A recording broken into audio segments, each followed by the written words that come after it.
মাদারীপুর জেলার রাজুর উপজেলার ব্যাপারীপাড়া মোড়ে আজকে আধিপত্য বিস্তারকে কেন্দ্র করে ধাওয়া পাল্টা ধাওয়া হয়েছে।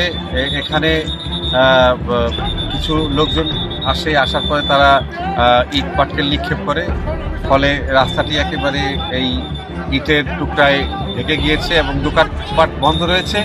তো এখন বাজারের পরিস্থিতি থমথমে, প্রায় মাঝে মধ্যে এই ধরনের ঘটনা এই রাজুর বাজারে হয়। এটি খুবই দুঃখজনক। আসলে রাজুর বাজারের যে ভাবমূর্তি সেটিও নষ্ট হচ্ছে। এখানে কাস্টমাররা ইতিমধ্যেই দোকানপাট বন্ধ করেছে, তারা কেউ আসে না।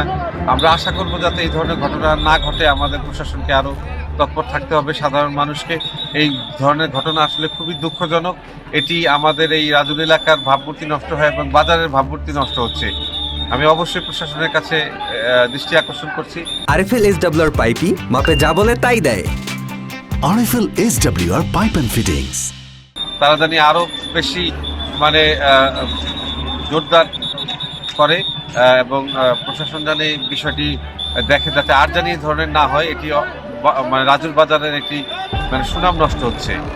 এটি জানি এই ধরনের ঘটনা আর না ঘটে। আমি সাংবাদিক রাজুর ব্যাপারীপাড়া মোড় থেকে।